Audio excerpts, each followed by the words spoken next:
fiscal deficit, or the overall balance, and the current account balance. So this is important. And I say it's still preliminary. Now, we do not find at this time a long-term relationship, but clearly in the short run, we find that the current account deficit is driving the fiscal deficit. I think there's other evidence in addition to the causation issue, which we find. We find that domestic investment as a share of gross fixed capital formation falls, especially after 2002, but particularly after 2005. We also find evidence that there's a significant decline in private sector investment. Not so much in Trinidad, but I think if you look at the Trinidad data after 2007, you see a dramatic fall. I think it's part of the decline in big projects and so on. Also, the fiscal stance, and I don't want to go too much in the explanation, but suffice it to say that the fiscal impulses were growing faster and consistently faster than the performance of exports. In other words, the fiscal stance was always in excess of the export performance. Also, we noticed that real public expenditure for most of the Caribbean was either constant, it's real public expenditure, or rising over this period. Of course, in the case of Trinidad, it rose extremely quickly.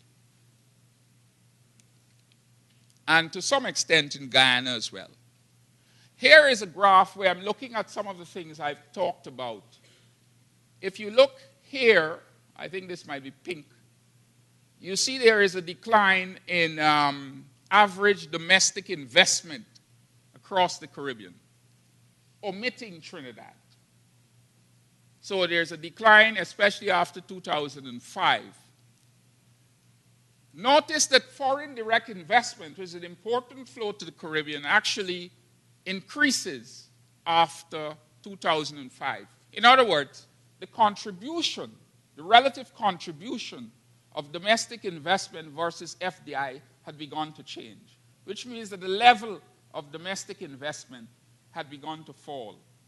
And the level of private domestic investment was also falling faster. It meant that government was acting as the vehicle for growth after the adjustment and the fallout of bananas, sugar, and so on. In the case of Trinidad, we noticed that, this is the green line, average domestic investment was fairly cyclical, but it begins to fall off in 2007. And in the case of Trinidad, again, the red line, foreign direct investment rises considerably. In the interest of time, I'll go through many of these much more quickly.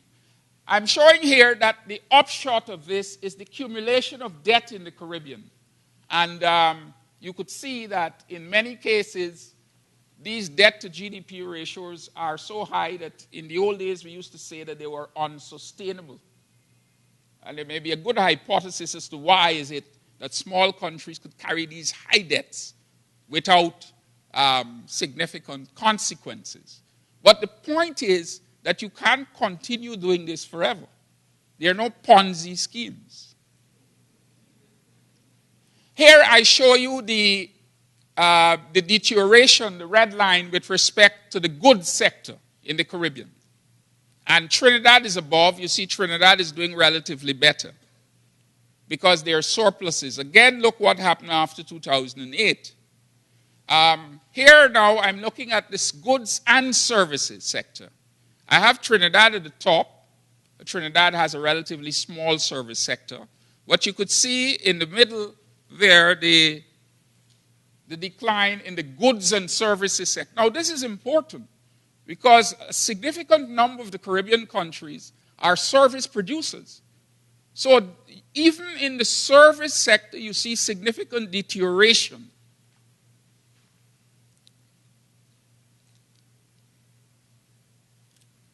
I go quickly to the service balance because I was curious to know what was our share of services in global services? And what is clear is, if you look at the yellow line, I'm using here the OECS, Bahamas, Barbados, and Jamaica as major producers of services. And you notice that there is this decline, especially after 2002. But notice that for developing countries, in general, the share of services is actually going up. So that while the major service producers are losing competitiveness, global services for developing countries are actually rising. So that you're not participating in that contribution. Here I'm looking at the composition of foreign exchange. And I'm interested in this because I argued earlier that the foreign exchange constraint is also a binding one, just like how we could conceive of labor productivity as a constraint. And here you see the deep blue lines tell you what is the share of FDI in total inflows of foreign exchange in the Caribbean in the period 2002-2008. This is the share of foreign exchange broken up between current transfers, which is largely remittances, net services, and FDI. And remember I argued that the contribution of FDI was going up, especially after 2005. But the level of FDI had actually begun to fall. So that although FDI was going up, its share in gross domestic, in total investment, its level was falling, which means that the balance of payments constraint becoming tighter as the foreign exchange falls. And of course, we know there was a significant fall in services, in remittances, in the two major jurisdictions, Jamaica and Guyana. Of course, those that there has been some upturn in those services, in remittance flows. I just looked lastly at one other element of financing the balance of payments, which is the capital and financial balance. Notice that after 2001, you see a deterioration again in the capital and financial balance. This is how we finance the balance of payments. So inflows are falling and performance is falling. That's the lesson. Quickly on prospects for 2010 in the light of the analysis so far, the prospects are much better than 2009, of course, but I think those will be subject to performance in two areas, the U.S. economy, of course, and problems in the EU, and the call for fiscal consolidation in both jurisdictions will impact on performance here in terms of demand.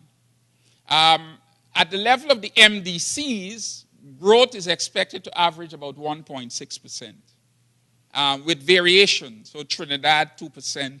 Guyana has been doing relatively well. I don't think 4.4% will occur, but they will do fairly well.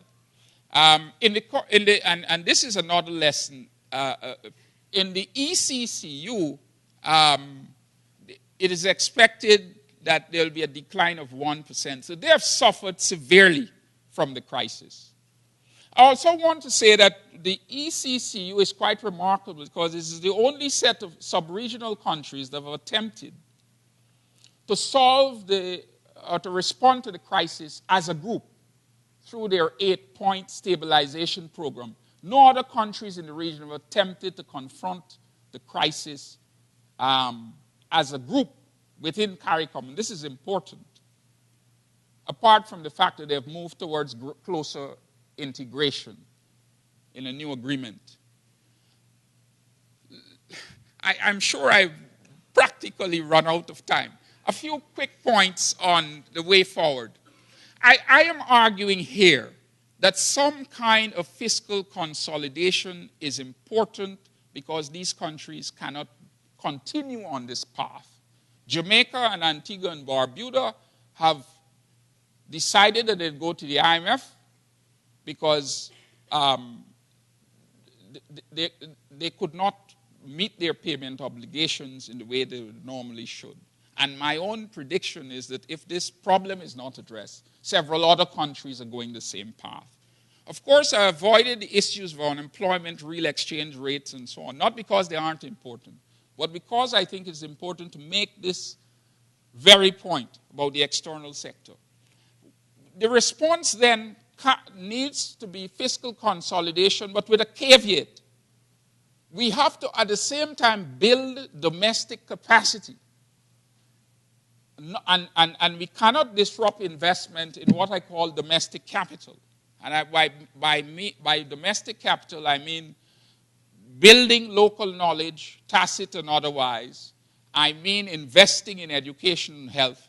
I mean building human capital. I mean building institutions in that broad sense. This notion of domestic capital is important.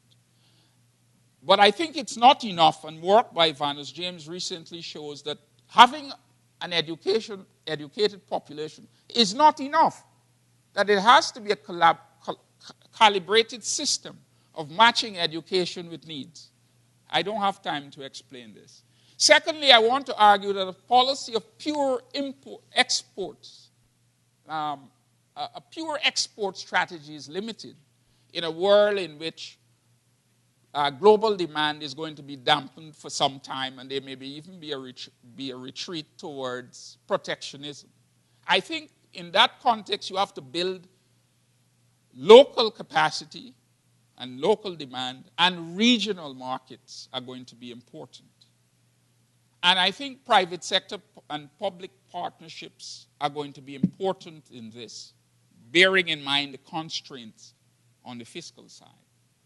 I think a program of export diversification, and there's going to be touching on that a little later, is important, but also the diversification of markets to reflect the emergence of new players in the international trade. I am so sorry that I've had to rush through all of this, but maybe in the question and answer period I'll be able to pause. Thank you very much.